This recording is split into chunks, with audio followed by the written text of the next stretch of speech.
ubuphelele media. Baba umfundisi abavangeli inhlalisuthi umkhokheli amakhosazane nebandla lonke lingcwele lonyazi lwezulu amen. Ngibonga ithuba baba umfundisi nabavangeli noma bese ngibona lingangifanele ngenxa yesikhathi engene ngaso endaweni yokukhonza ngoba uma ugcotshiwe kufanele besibonelo ngezikhathi zonke akukho lapho khona ofuna ukuthi kungoba wena ugcotshiwe mhlambe bengingasho ukuthi kungoba izwe engisuka kuleli kude kodwa ngazi lo ngoba ukuthi wamukelekile yini ngoba kuthiwa ngogcotshiweyo sengizoba mfushane kakhulu ukuhlonipha obaba umfundisi nabavangeli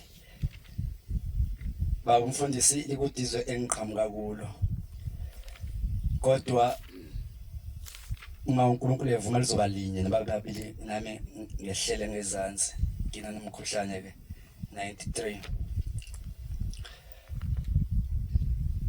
Siyabonga nguye onguye Oh yes siyabonga Nkosi yethu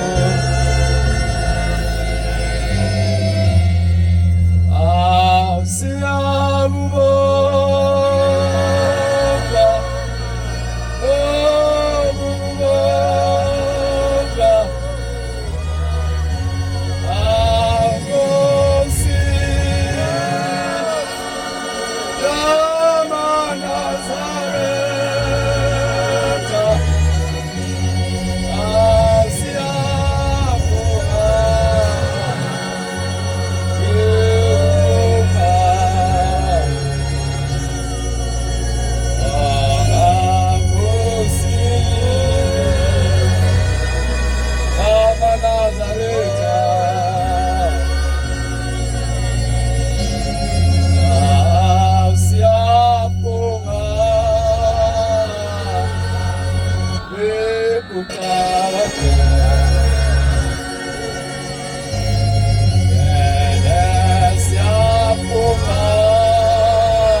Uhlala phansi ukhuluma indaba enkulu yomuntu ogcotshiweyo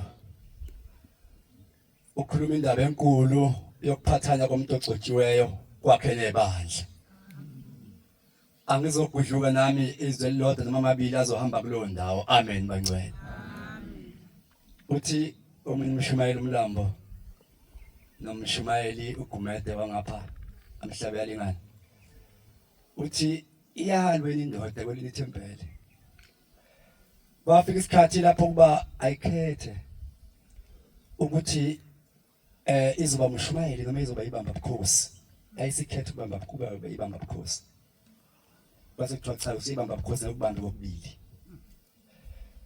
kwase kuhamba kwase kufanele bakhona inkosi esizophatha ngokusemthethweni kwena beyibamba bukhosi angiqonde ukuxoxa indaba zabantu Base kufanele yehle esihlalweni manje kuhlala inkosi yangempela wena beyibamba bukhosi nase mshumayeli base kukhetha umuntu futhi abe umshumayeli uma isiyehlile isiphindele enhlanisuthini isihlalo sobukhosi nomikazi waso isibuyele emuva isiya kumshumayeli ofaka umzenga ethi ngiyafuna umzenga wakho. Ngiyafuna umshumayeli ba. Ngiyake endabeni kababa uMakhathini umethi baba umvangeli. Ekhuluma indaba enkulu yokugcotshwa ukuthi ngazi ke lokho ayesekufuna ukuthi wayefuna kuphi. Owayekubeke kuphi. Ngoba lokhu kugcotshwa isikhuluma ngakho namhlanje size ngakho lapha eqinisweni into kaNkulunkulu esingayazi ukuthi ihlala laphi kumuntu. Uthi baba uvangeli ngizwe kahle umuntu olalisayo uthi akho sikole lapho kuya khona abantu okuthiwa abafundisi ngoba labazogcotshwa ugcotshwa umuntu nje. Uthi omunye nelilanga ngiyasheshisa basehlala phansi uthi omunye nami kwakuyinkonzo bafundisi labavangeli eyifana nale wayekhona ke umshumayeli umyeni engakabe umshumayeli wakhe kwakuyinkonzo efana nale uthi ke omunye umshumayeli ncube mayekhona kule nkonzo yasebusuku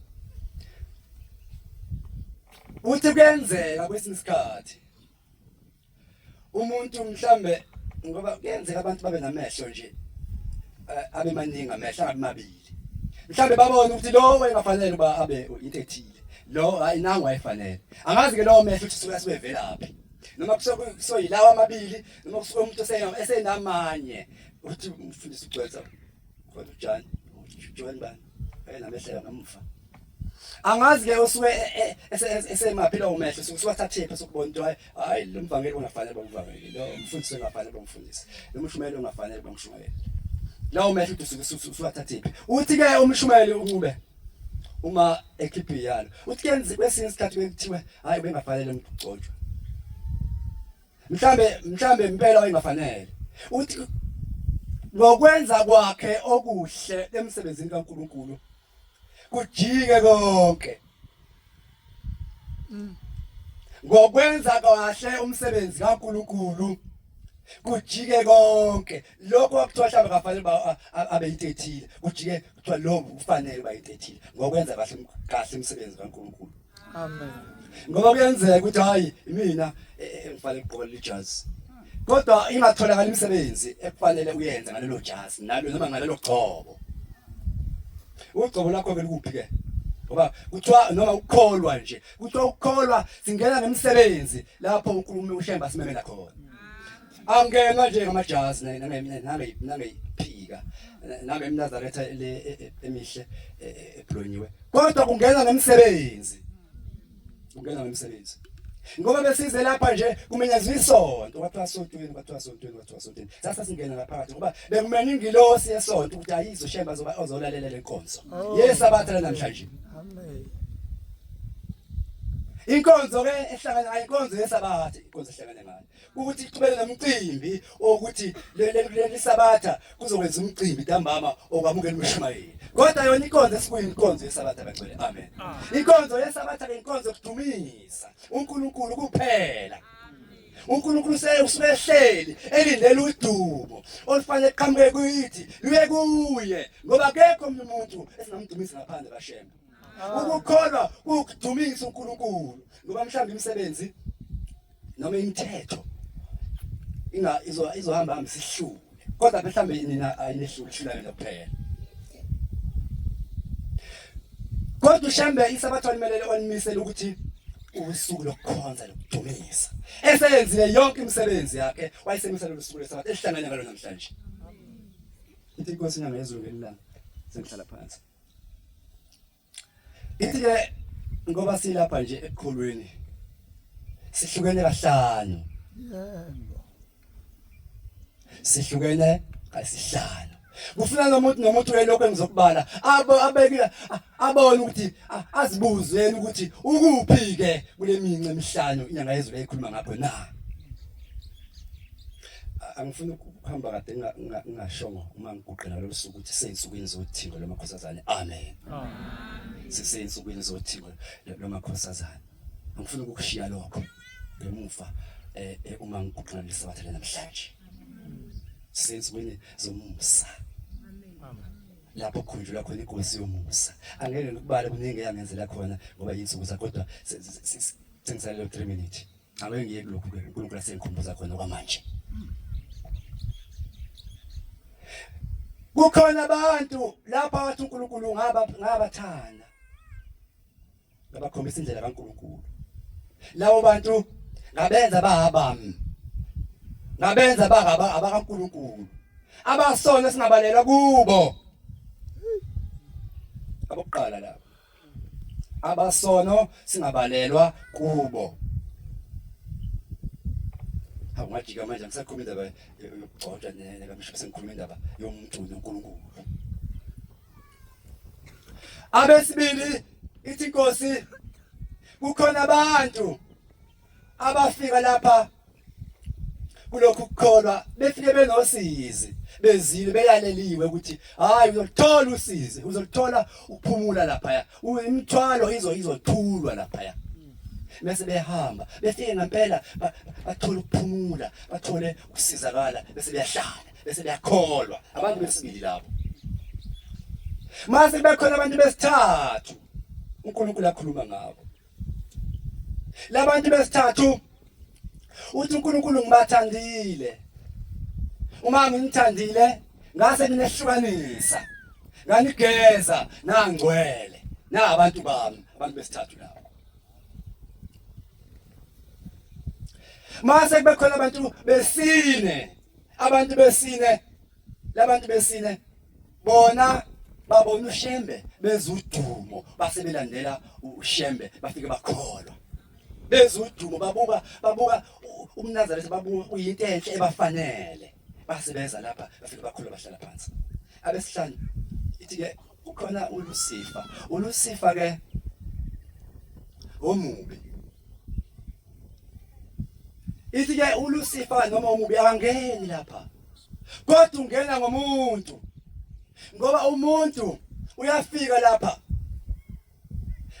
akhethe inkosi abhajadiswe, ngoba neke nalo lingangena emanzini.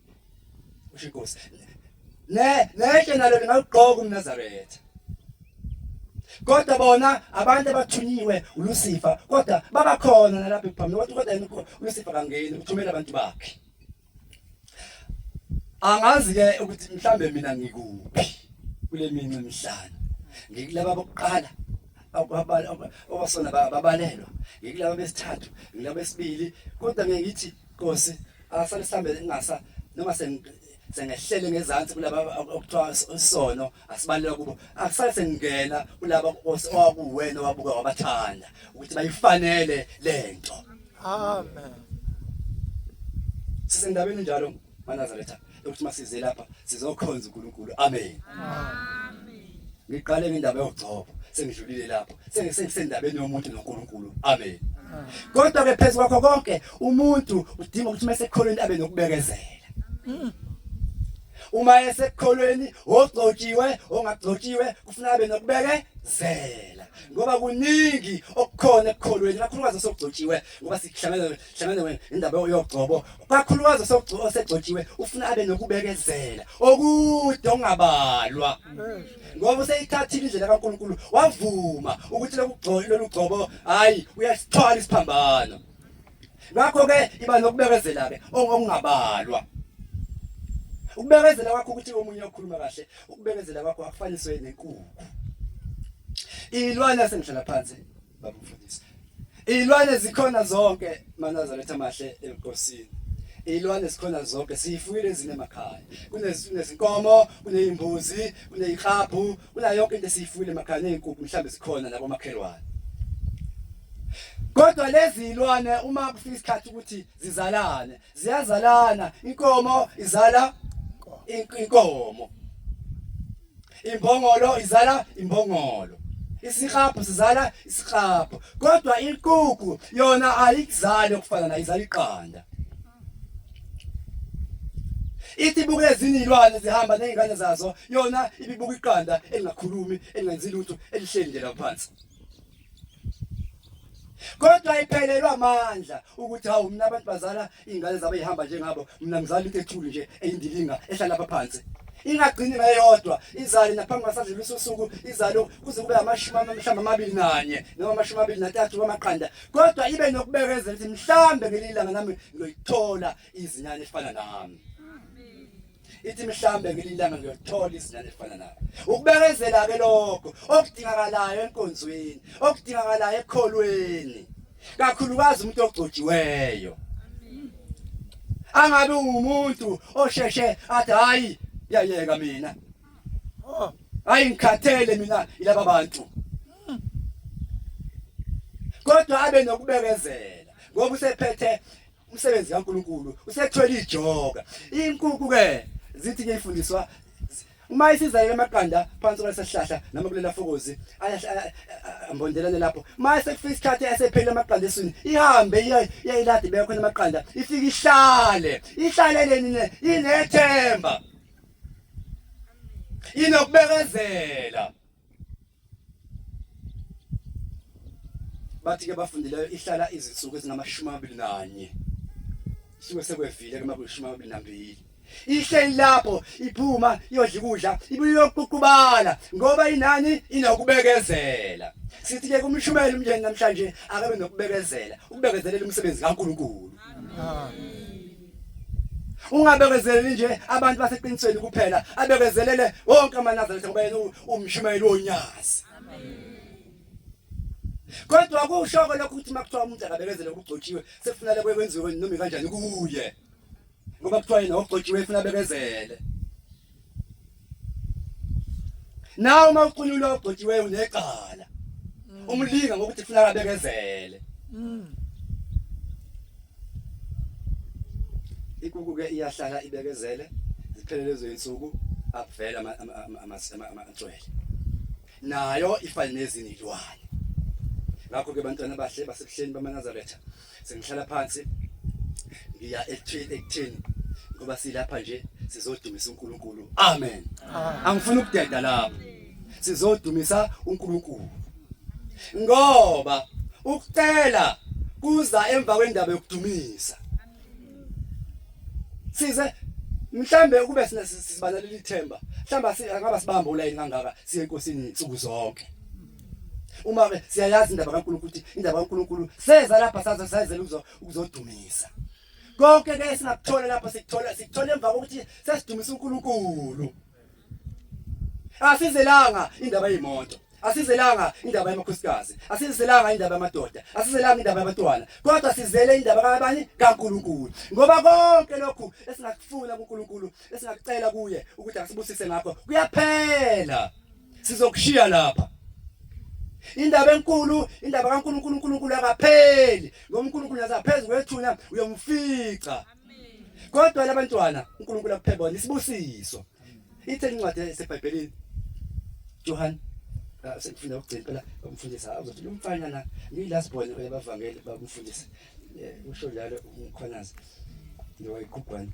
uthe yona last born ngilast born ungangishayi baba ngomncane phela Johana olabo bokuqala njalo bokugcina ngicela uyifunda ngoba sengithole ngazingazi ithuba John 3:18 bantwana bami asingathandi ngezwi bantwana bami asingathandi ngezwi nangolimi kodwa asithande ngokwenza nangeqiniso amen asithande ngokwenza nangeqiniso ngoba ngilapha nje ngisuka ezweni lale uyazi ucishazi bakumakhathini ngoba uyazi ukuthi we kusuka le kude kodwa kuthiwa abantwana bami asingathandi ngani ngezwi nangolimi kodwa asithande ngokwenza nangeqiniso ngizokuthiwa kuseqinisweni lapha ekhaya uthiwa asithande ngokwenza nangeqiniso uthando kwesilethe lapha sisuke emazweni nale kude silethe uthando ukuthi asingathandi ngolimi kodwa sithande ngokwenza nangeqiniso Nkosi kusendikuzwile amen Ubuphelele Media.